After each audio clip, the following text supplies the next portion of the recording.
Mr. Omoele Sowore is in the house. Mr. Omoele Sowore, you're welcome. Thank you so much, Okenwa. Nice to Yeah, meet you. good evening. Can you hear me? Yeah, I can hear you. All right, great. Yeah. It's my pleasure to have you on this show tonight to have the timely conversation, the George Floyd effect, and what Nigerians can make out of it.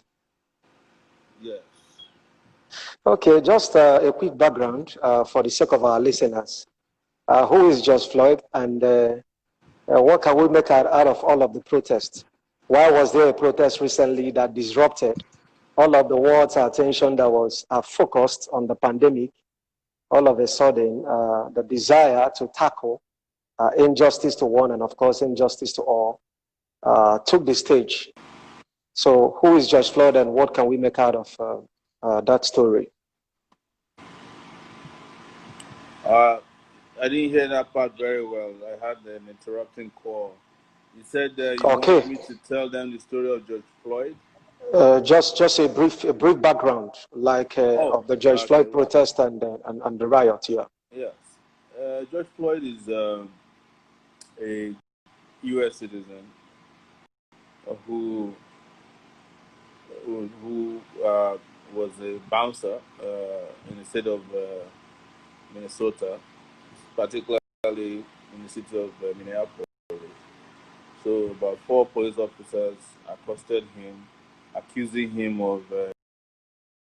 They approached him, and before you could say, as they say here, Jack Robinson has been forcefully arrested without much resistance, at least based on what we saw. And they held him to the ground, claiming that he resisted arrest. An officer who was seen all over the world placed his knee on his neck and his hand in his pocket for 8 minutes, 6 seconds, I believe. Was it 26 seconds? He made sure he died. That's what we saw before an ambulance arrived. It was as if the ambulance was timed to arrive at the point of death. And the ambulance eventually arrived, and you can see that George they passed out. It turns out that there's a white police officer with whom George had worked in a nightclub in the past, and must have had a lot of hatred for him and took his life. So what followed, of course, was an outrage by activists around the U.S. and eventually around the world to protest what is seen as discrimination and high-handedness of the U.S. police against blacks. And you can count how many blacks have been killed.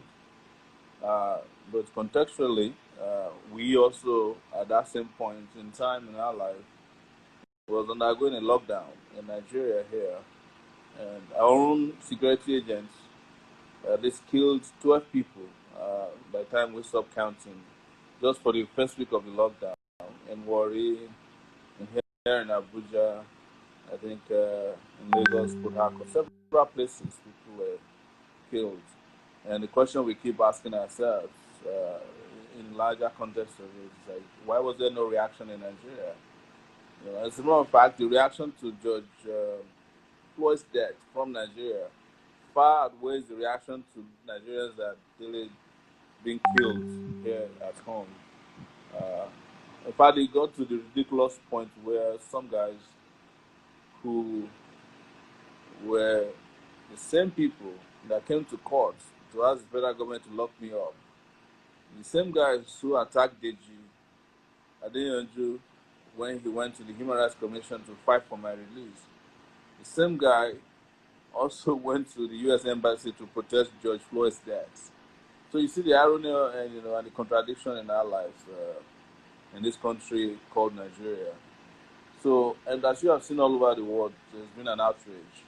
And I must say that this outrage that we are experiencing doesn't have something to do entirely with George Floyd at all. He was just the symbol of the resistance that has been built and the frustration of a lot of people around the world. As these right-wing leaders return back to power in places like the US, the UK, and there's been pent-up frustration by citizens of several of these countries.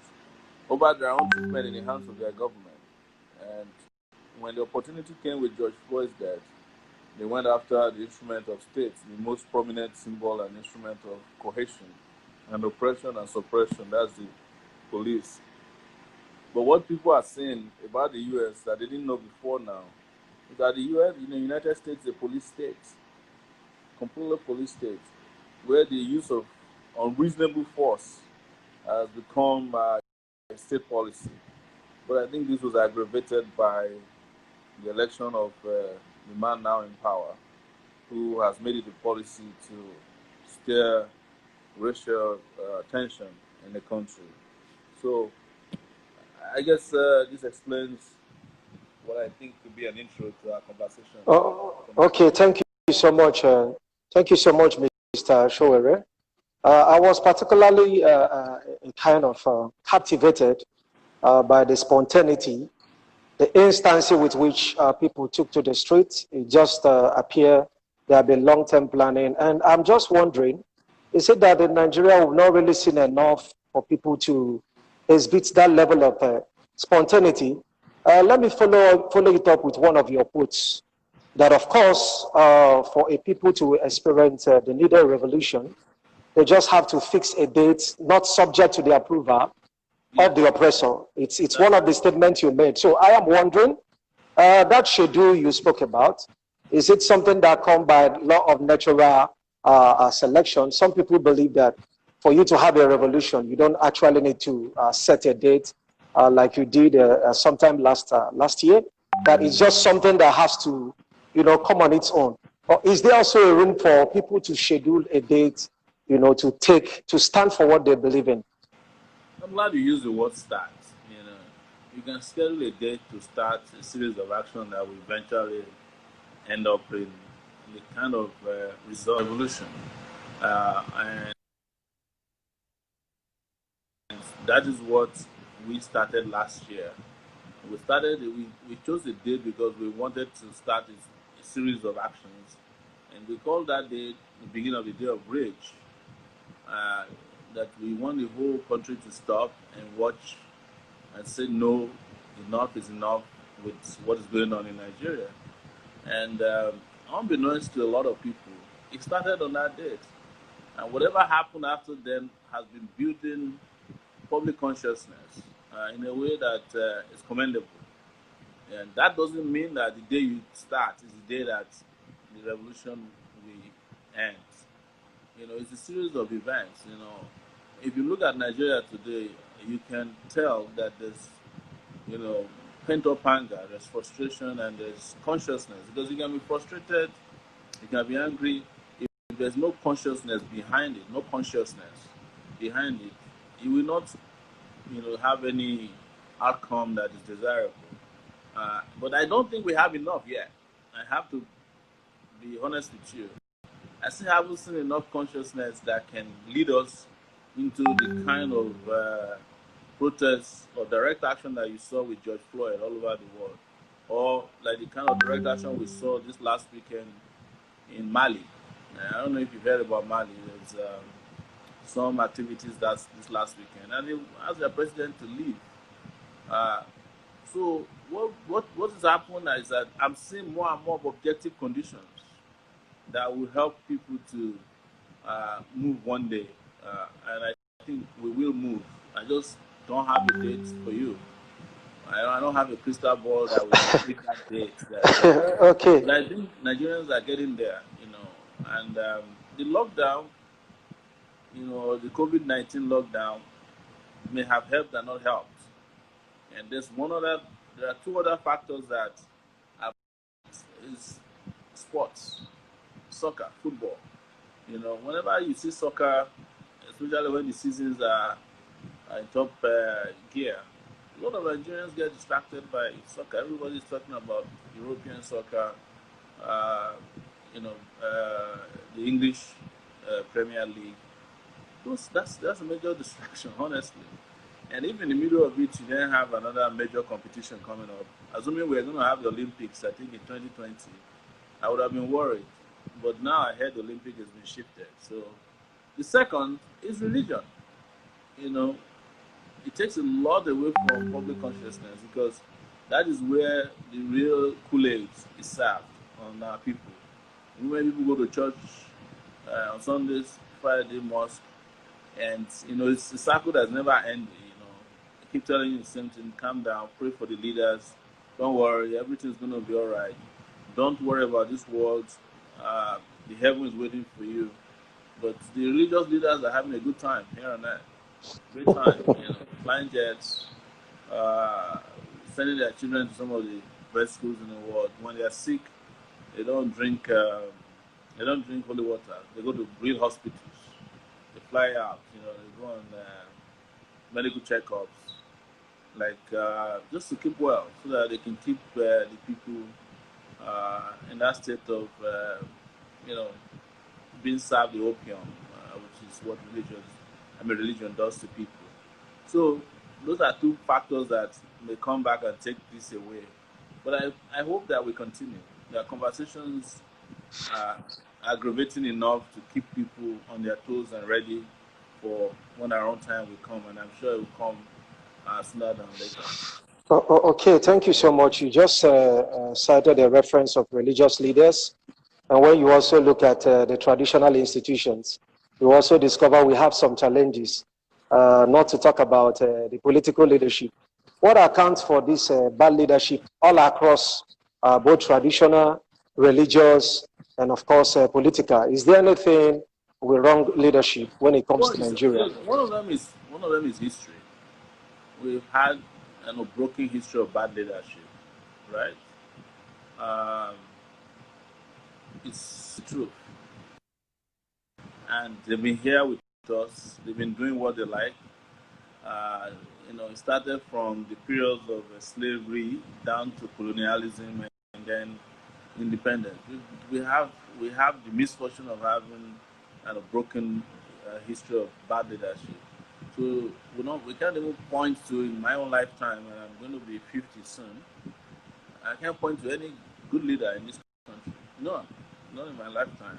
Since I was conscious enough, which was around 1980. When I was 10 years old, I knew about Shagari. No, I knew about Basunjo. Actually, I even knew about Muritala, Basunjo, but barely conscious. And then Shagari, then Buhari, and Babangida, Shuneko and Basha. I've been through all this. You can't point to any of these guys. And all of them are still alive, by the way, except I think Shagari is dead, I'm not sure, but yeah. All of them are still alive, most of them, and they ruin this country. The second aspect is, they say when you are pointing one finger at a person, the rest of the foot is pointing at it's us. We are responsible for our kind of leaders. Because, there was a quote I put out last week. It wasn't from me. I saw it somewhere and picked it. I don't even know who made up the quote. He said there are two ways to get a prosperous country or a nation. It's either you elect good leaders or you revolt. We haven't elected good leaders and we haven't revolted yet. So that's why we're stuck where we are. So we are responsible for our situation. Definitely responsible for our situation. Okay, thank you so much. And one of the things personally I've not been comfortable with is the fact that our people love hero worship, like celebrating the same people behind their problem. What's responsible for this slave kind of mindset? We complained about the colonial masters, and now even our own masters are not in any way fairer, but people still celebrate them, down to local government chairmen. People that are meant to bring governance close to the people, even right in the rural areas.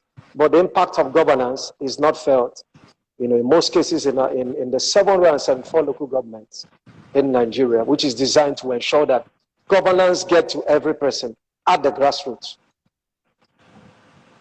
It'd be difficult to say that Nigerians are hero worshipping. There are no heroes here to worship. People are just worshipping the criminals that come their way, from whom they can benefit. It's driven largely by greed. So you can find a generous criminal in your area. You worship them, right? You just worship them if they're generous enough to show kindness to you, from even monies that are stolen from you. So, and when you don't, you see, the moral character of an average Nigerian has been weakened by greed and hunger, starvation, lack of opportunity. So when you don't have all these things, right, you can go to the US today and still find United States citizens that don't know who Donald Trump is. You know, because they're Wow. comfortable where they are. Wow, that's serious. They don't care. You know, you ask them who's Donald who. Some of them might even tell you that it's still Obama that is still in power, but they will still get paid for work done. Even when they don't get paid for work, they will get support, social security from the system that keeps them going. So they don't have to know the president of the country. They don't have to know their government. They don't have to know the local government chairman. See, one time in New York City, the mayor of New York entered the train and nobody greeted him. You know, nobody even stood up from the seats for him because they don't care who he is. Some people know him, but they're like, you don't feed me, and we put you there. So what are we talking about? Why should I have to greet you? If it's Nigeria, if a mayor wants to enter a train, they will empty the entire train for the mayor. The whole train could be like 24 cars or 10 cars. They will say, everybody come down, come down, come down. In fact, they won't ask you to come down. Mopo will be beating you left, right, and center just because of one man. So part of it is also that a lot of our people have internalized oppression to accept whatever is thrown their way. So when a criminal comes into office, so even people who don't benefit from them, they will be working for them for free. Facebook, Twitter is an example of that. I don't think all the guys who are supporting what is wrong on Twitter and Facebook are benefiting from those in power. I doubt it. But some are doing it because they have internalized oppression. They've accepted their fate. You know, it's fait accompli. Yeah, so they will even be asking you to pray for the leaders. Some of them will tell you that you are insulting the leader. They will ask you to respect the office of whomever you are talking about. I have to face this all the time, both as a journalist and as a political activist. You know, even people you don't expect, you know, people who you think are educated, you make comments like that will make your stomach shine. Like, what? What did you just say?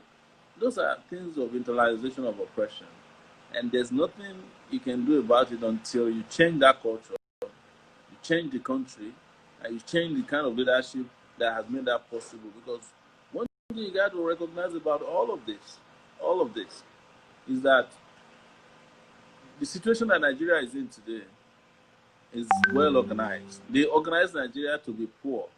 They organize Nigerians to be subservient. They organize Nigerians to be complacent.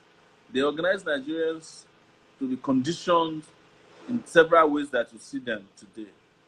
You know, there are policies that is directed or that are directed to make Nigerians become the kind of people that are, you know, being ridiculed all over the world today at the butt of jokes.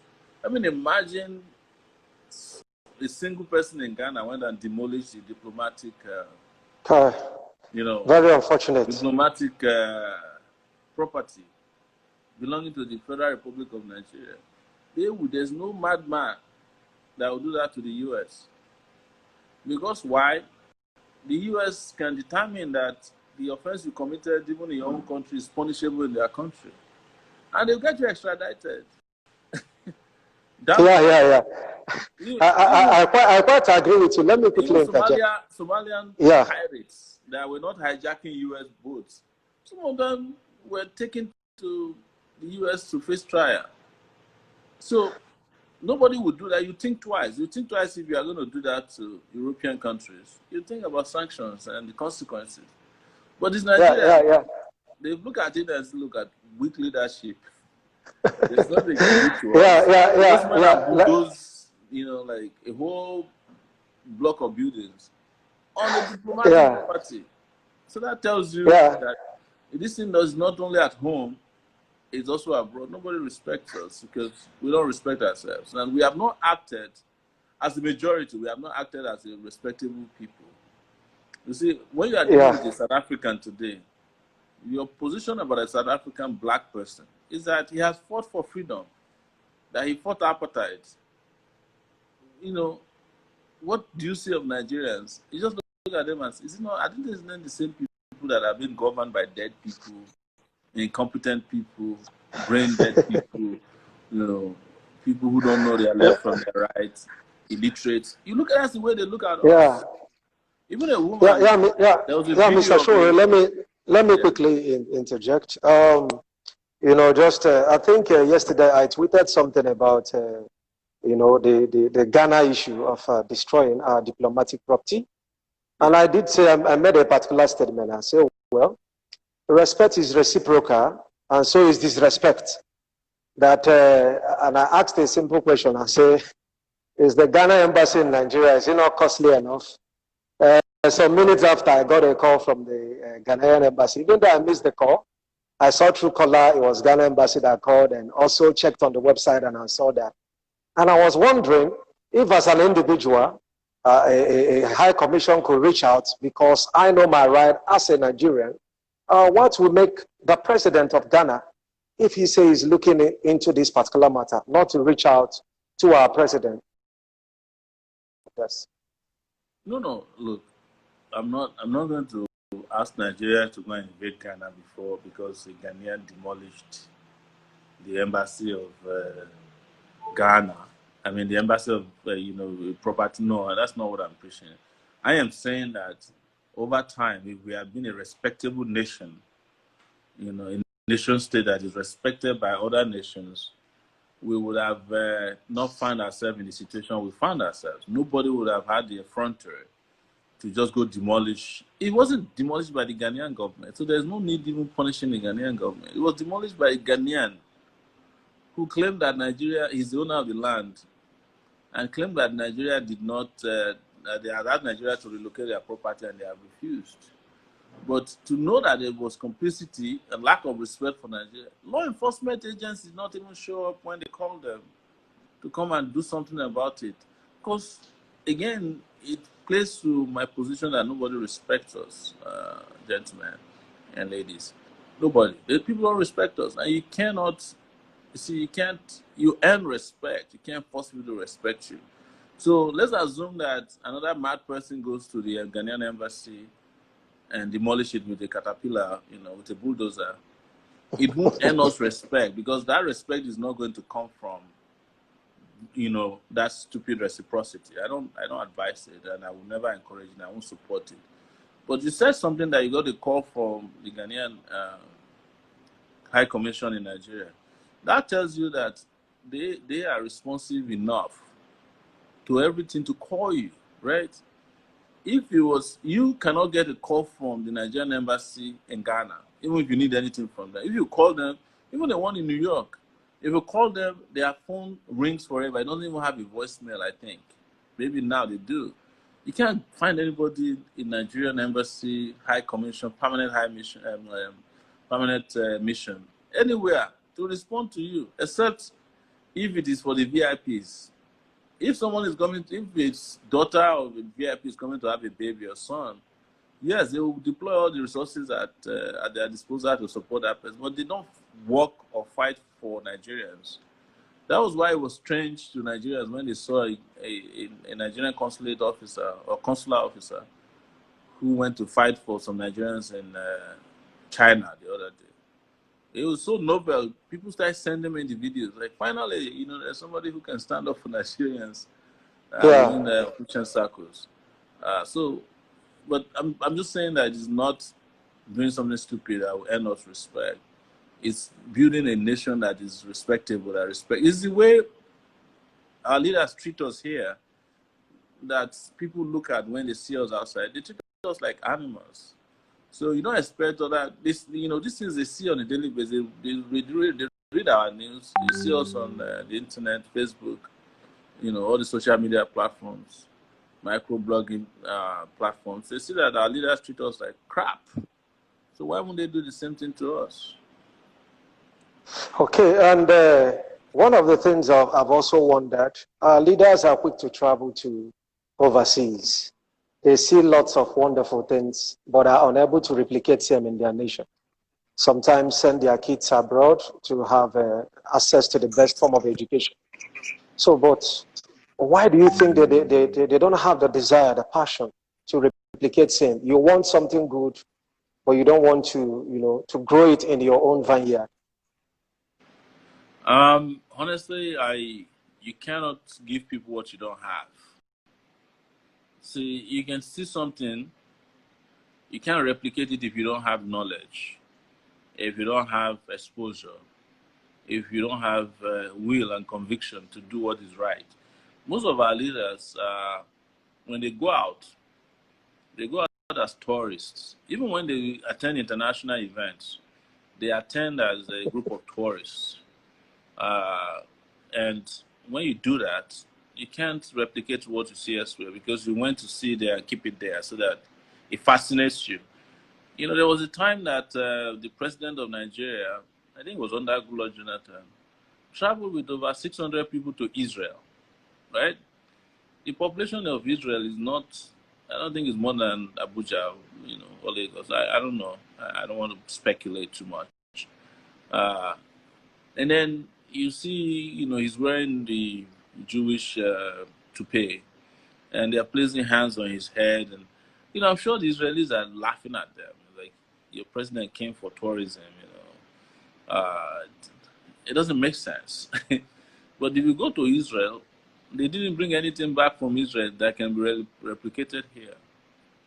Israel is an advanced country in terms of social and physical infrastructure because they are tourists. They don't have the capacity to think of even replicating anything. And you don't have to travel abroad to replicate what is over there here. You can do it just by way of understanding what needs to be done. So it boils down to the kind of leaders we have and we've always had. You have tourists as leaders. They will always be touring the world and having fun and getting fascinated by the better things in other parts of the world. If Nigeria were to have those physical infrastructures that they have in Israel, that they have in the UK, they have in America, people will be coming here as well. I mean, look at the small nation of Jamaica, Everybody likes to go to Jamaica. Jamaica is poorer than us in every ramification. Their debt profile is as bad as our own. But if you go to Jamaica today, I've been to Montego Bay, you drive from the airport all the way to your hotel, you won't get a bump. I went to Mexico. When I was going to Mexico, I was worried that, maybe there will be crime rate there is high. And I went to Mexico, southern Mexico. I was surprised at how lovely Mexico is, the physical infrastructure everywhere is clean, So when you want people to come to your country, you have to develop your country. If you don't want people to come to your country, you underdevelop your country so that your people will go to other country and go see how developed nations work. So they don't have the capacity. You have to understand that leadership requires brain power. And that's something that is in short supply amongst our leaders.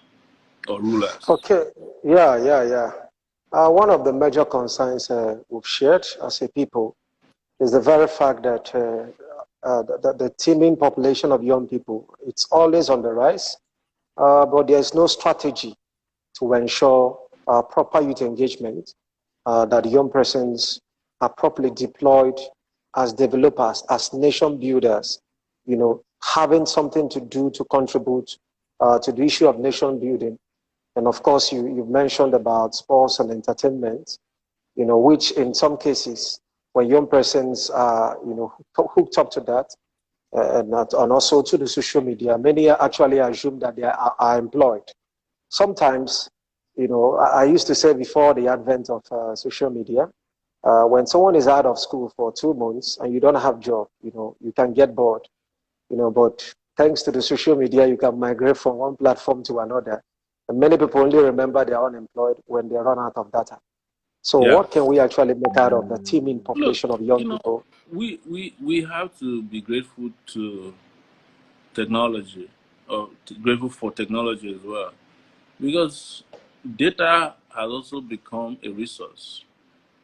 It's not everybody who is on social media is there to kill boredom. A lot of people are making money off of being on Yeah, social sure. media. There are Yeah, people sure. who run their businesses on Facebook, on Twitter, on Instagram. In fact, if we take out social media today in the life of this country, this country will collapse, or maybe the revolution we are waiting for will happen the next day, because there are a lot of small businesses.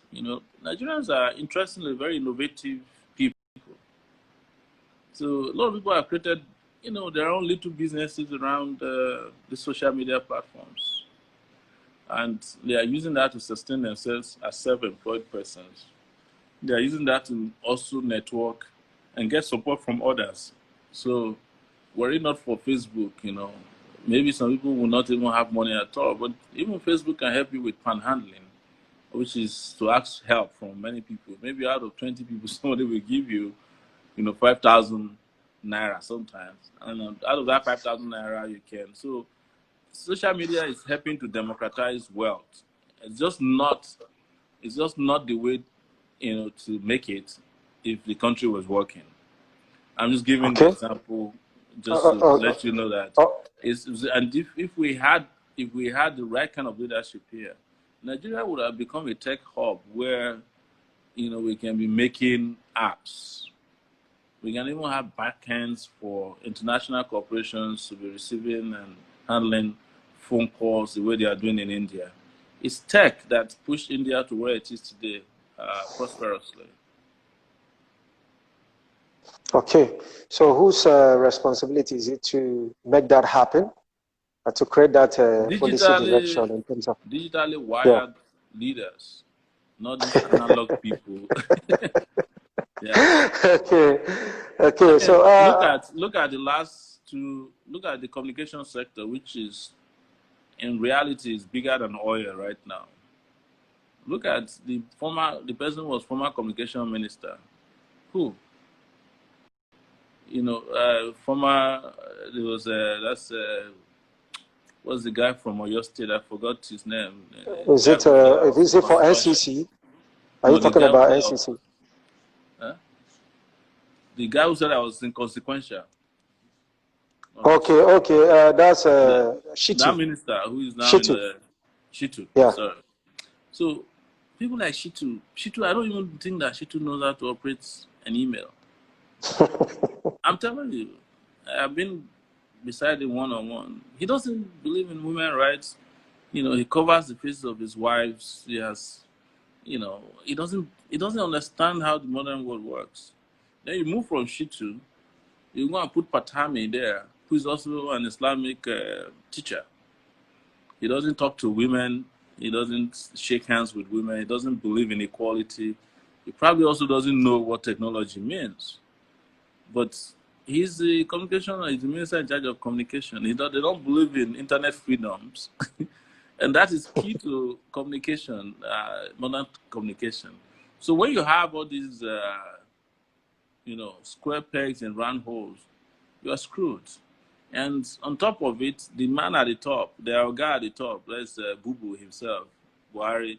The man doesn't know his left from his right. I don't think Buhari knows how to operate. I don't know. I don't think he knows how to operate a computer. I don't think he knows how to turn on a laptop or an iPad. So, how are you going to get what you need when you have people who don't know what they want? Okay. Oh, thank you so much. Then, during the George Floyd effect, the protest and of course the riot, one of the young men associated with the police complaints unit handle was trying to compare the Nigerian police with that of the US, making a case for police brutality. Yes. Do you think there's a great difference with the way that the US police managed the protest and of course the riots compared to how Nigeria police would rather go about it? Like we saw the U.S. police using things like the rubber bullets and all the rest. What you have seen, and that's where that's what they should have learned, is how the people are always superior to government and its agencies, whether it's security agencies or not. You will see the difference, and that you saw with the U.S. police. Even though they had all the instruments of force, they were brought to their knees. I mean, physically, literally brought to their knees by public protest. I am not in any way saying that the U.S. has a perfect police. Far from it, There's a lot of racist elements in the U.S. policing system. I said it earlier that the U.S. Is a police state, and but it is not in any way comparable to or with the Nigerian police. The Nigerian police has not started at all. We don't have a police. What we have is the constabulary police of the Queen of England. This is not the police at all. That's the way, the Nigerian police act on instincts. It's how the commissioner feels or how the guy you meet is feeling. That's what determines whether you live or die. And if they were the ones handling the U.S. Protests, we would have had no less than 200 dead people. They would have opened fire severally on protesters in cities across the country. They would have stabbed people. I was a student leader, and I know what I went through with police. Police shot somebody beside me before. The bullet was aimed at me, and they ripped open his stomach. A student at the University of Lagos in those days, as we were fighting during June 12 and fighting against military rule. I'd experienced the killing of people at a protest on the Ikorodu Road. Over 8 to 10 people died at a protest that were part of when Abacha was passing. During Babangida's time, it's experienced a lot of killings. So our police is not a police force. It's a barbaric force. That's okay. Truth. Okay, thank you so much. One of the things also that was quite challenging for me in all of the situation that I consider the very fact that the U.S. government actually demonstrated that power is truly of the people, to the point that the protesters, they took the protest, the riot, right within the premises of the White House, to the point that he was the alleged. president had to be taken into the underground bunker. You understand? And I'm just wondering, do you see that happening anytime soon in Nigeria? And what do you think our leaders can actually make out of this? Where it could come to the point where, because I don't even see that happening anywhere. At every point in time, there are events, global events that have happened, and I'm serious. Pay attention to this around the world. Nigerian leaders are always looking for the negative aspects that can boost their status here on the ground. So, of all these things that is happening with George Floyd, what is exciting to the Nigerian police or the Nigerian leadership is that officer who stood on his neck and killed him. Like, they are salivating over it. They want to be able to kill people like that. They are wondering how was he able to kill somebody without even the person moving and without shooting the person. So I won't be surprised very soon if our policemen start standing on people's neck or breaking their neck so that they could die without a bullet wound, because that is their own attitude towards anything happening in the world. They look for the worst. If they are looking at the US now, they are looking at places that things don't work, and they'll be very quick to put it up. They'll point it out to you. If there is one blackout in any airport in the US, Twitter will be flooded with people. See, that's US now. If not here now, I'm not going to shout, say blackout. Meanwhile, we're having blackouts every minute. But is that one blackout in the US that's happened in a year that's exciting to government and its supporters in Nigeria? If there's any situation of a bad road in the US and there's just one pothole, maybe in the 500 miles long road, that one is what is exciting to our leaders. What are you talking about? There's one road in the US that had pothole. They will even send you the picture. So they're always looking for the negative aspect that can help them secure their own position here. to say that the rest of the world is not perfect. You can never find them, right? Bring something to the other parts of the world that is positive. No, it's negative. They're always importing negative ideas. So every day they are hoping that something bad happens in the world that can boost, that can justify the criminality that they are perpetrating here. That's our leader. That's what our leaders here do. Yeah, really, really very unfortunate. And, contrary to the narrative of, Black Lives Matter, the oppression of the blacks and all the rest, one of the very impressive sights we also saw was the fact that a good number of white persons joined that particular protest. Of course. And even beyond America, what do you think a multicultural society like Nigeria can learn from that? We don't need to learn anything. We have past the point where we should keep asking ourselves what we learn. We need to do something. You see, we just need to get to the point where Nigerians are willing to do something. One day last week, I posted, I think it was this week, I posted something, it was last weekend, posted something about Mali on my Facebook page. And it was a protest in Mali. The protest was massive. And the first commentator, second, jumped on my page. We can never have a revolution in Nigeria because Nigeria is a multi-ethnic society. I typically don't respond to people on my pages, whether Facebook or Twitter, because I'm a big supporter of free speech. I let people say what they have to say.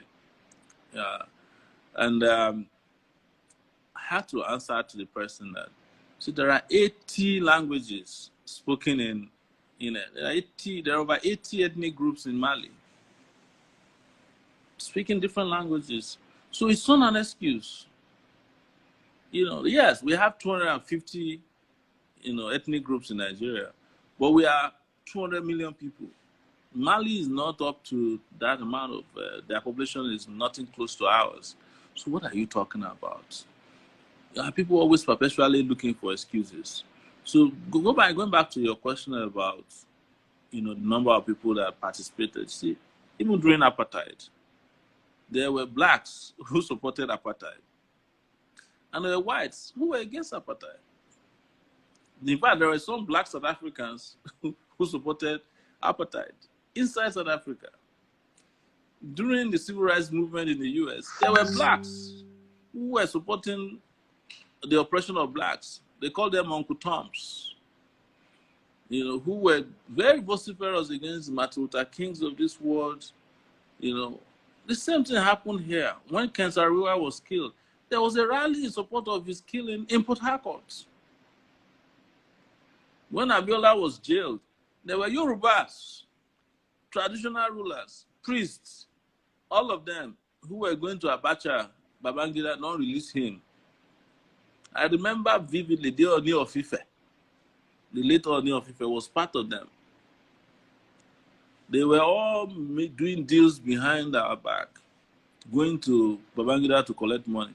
So we're a multicultural society, but we must become a uniconscious country or uniconscience country, one conscience for us to come together. At the moment you have that right conscience, your skin color, your language, your religion don't matter. You just have to see what is wrong and condemn it and fight against it. And that's what you are seeing with George Floyd and all the people that are supporting. It's a fight for justice. Justice has no color. In fact, justice is described as blind. Okay, yeah. Thank you so much. What exactly is your concept about revolution? Of course, the hashtag revolution now, which was largely misconstrued look, by the administration. I've explained it so many times, I'm tired. That it's a system of oppression that is weighing people down, right? That is causing you unemployment, that is causing you lack of opportunities, that's causing you to be sick mentally and physically, that is causing you to die on the highways, right? That is causing you to lose opportunities to get college education, that's university. Even when you pass JAMB, they tell you have not gotten admission. That's causing you to lose blood. It's causing you to lose everything you have that you should have, that robs you of your dignity. That system is not sustainable and should not be sustained. A revolution is the counter that brings an end to that system of oppression that denies you of everything that is human and humane. It's as simple as that. Every Okay, I other think person, analyzing and psychoanalyzing is wasting his time in my view. And exactly this thing I'm telling you is the same I told them when they detained me. We've reached a point where I feel Nigerians should rise. I'm not talking to the security agencies. I'm talking to the people. That if you're tired, wake up. Look, people will say, some people said, it's because, there's a democratically elected government. If a democratically elected government is placing their knee on your neck and suffocating you, do you just want to sit down there and die? Can't you just free yourself and drive that government away from you? That's what it means. You see, okay. the tenure of the democratically elected government is not equal to the tenure of the ability to destroy your life. The moment they start doing the destruction of your life, it's no longer democratic. Yeah, very true. Yes. Very true. Okay, maybe second to last question. Do you think there will be need for community organizing and, of course, orientation to be able to get all Nigerians on the same page, or most Nigerians, to really begin to rise to their responsibility? Because I am not comfortable with the level of docility, the way people have come to accept some of these things as a norm. And one of the past presidents of the country, Yaradua, he did mention that, you don't go ahead using the word that, the phrase, the Nigerian factor, as if being a Nigeria is settling for less. It's really being a Nigeria settling for less. What can we do to challenge this mindset? Is it community organizing has different implications, different connotations for me. Sometimes when people say, they need to be organized, it's scary to me because it might mean that they are requesting for you to pay them to fight for their own rights. Sometimes it's an excuse not to do anything. You have to get people conscious. You have to move people. No. I actually believe that Nigerians are very conscious people. And they are largely organized, because when they want to organize around evil, it's very easy to find Nigerians, when they want to organize around things that make no sense, like... Yeah. Let me quickly interject. Yes. I see like a conflicting statement here, because earlier you did mention of the need to arouse that consciousness, that the consciousness is not much in our people. And you also did mention that. I am not saying that it's not much. I am saying that, any consciousness, I mentioned it earlier, any consciousness that doesn't even lead to direct action is no consciousness. Okay. Any consciousness that can make you act according to your convictions is no consciousness for me. Consciousness that I'm talking about is not sitting down in a beer parlor and over-analyzing and paralyzing yourself with analysis every night, any moment you drink a bottle of beer. That's not consciousness. It's a consciousness that can make you defend your beliefs even at the point of death. That is the consciousness I'm talking about. So, how do we build that? And how do we build that in our people? That a lot of people know what to do, but a lot of people would rather not do it. That's why I'm defining when people are asking for education, you're asking, what do you need to be educated about? The objective conditions that should educate you, they're all around you. Hunger is a great teacher, Sickness is a great teacher of the deprivations you are going through. When you travel from one point A to point B, and in Nigeria, you find 10 accidents between Ibadan Expressway and Lagos every day. What consciousness do you need to know that if the road was well built and the money not embezzled, that people won't be dying like that? What consciousness do you need to know that it's a matter of time before it's your turn on that road to be in an accident, a fatal one for that matter, that will take your life? That's what I'm talking about. But do we need to still walk? Of course. The process of building community consciousness. So 200, probably 50 years now. But look at where they are. They are still protesting. They're still doing mass protests against police brutality. Tomorrow they will protest against another thing. And their democracy. Okay. Yes. Yes. On a final note, yeah. Go ahead.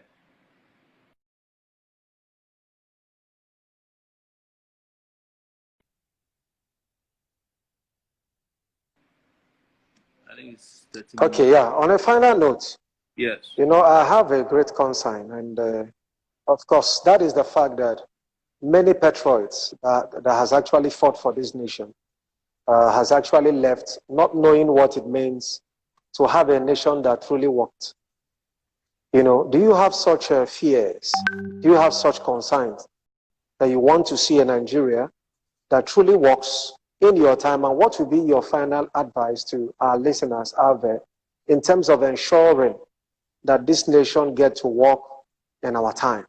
Because many persons that fought for this nation, the likes of Baba Fela, have actually left without knowing what it means to be from a nation that worked. And it's a great concern. What's your word of advice to every Nigerian out there? It's not of any concern to me. As I've repeatedly said and quoted extensively, my life is not more important than the life of the person who is probably dead between the time we started this show and when we're ending now. I'm not worried whether I get to see a better Nigeria or not. I hope I do. In fact, if Nigeria becomes great today, I don't have a nice car to drive on a highway, right?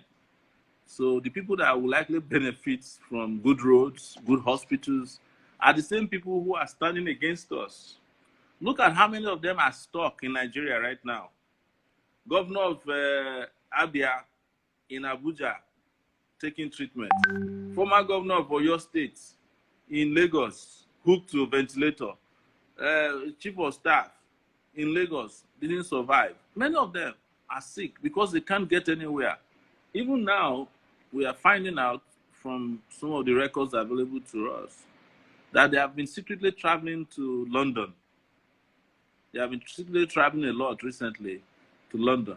But for a while, they were stuck here with us. So, but not to leave the question you asked. Look, I'm speaking to you from the point of selflessness. If I have to grow a tree that will not become a shed where people can, have, can stay away from the sun in my lifetime, I'll grow it. I won't say I'm growing the tree because, it'll grow to the point where I'll be able to sit underneath it. It may not happen. It may not happen. So let's talk selflessness, because it's selfishness that got us where we are today. You have heard about governors, presidents, who abandon projects simply because it's not in their own part of the world. But now, what COVID-19 has taught us is that if Buhari had built a good hospital in his hometown, or Abakari, or Abia governor, they won't need to be driven, they won't need to fly all the way to Abuja or fly to London. But they haven't learned anything yet because they are selfish. And that selfishness will kill a lot of them. Because we haven't heard the last of COVID-19.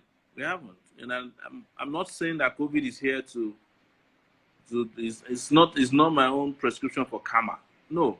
But the way it is, putting them at disadvantage, their inability to go for treatment, you see a lot of them will develop a lot of complications before they can get out for treatment. Because now, for you to even travel abroad, you have to be certified fit. There's no country in the world now that is willing to take somebody on an air ambulance with COVID-19. You have to say, stay at home, stay in your country. If you survive, good luck to you. If you don't, well, bye-bye.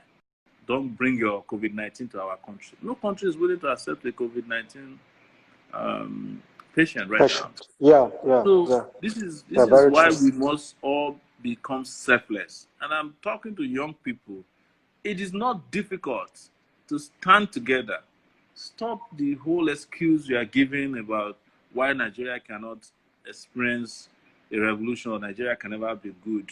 Because one day, your aspiration to leave the country will become impossible. You'll be trapped here. So whether you like it or not, you will die one day, either at a young age or at an old age. But the likelihood that if you build your country, you can live perfectly long in it is what COVID-19 taught us. And that the mere fact that you didn't fight doesn't mean that you won't die. It doesn't guarantee long life. The fact that you're not an activist doesn't mean that something else can't kill you. Yeah, very true, very true. Yeah, yeah. On that note, Mr. Sowore, I'd love to thank you for being part of the conversations tonight. It's nice Thank you so having much. your thoughts on this. And let me remind our viewers, let's end on the note of one of my favorite quotes from Obama, where he did mention that change will not come if we wait for some other time or some other person.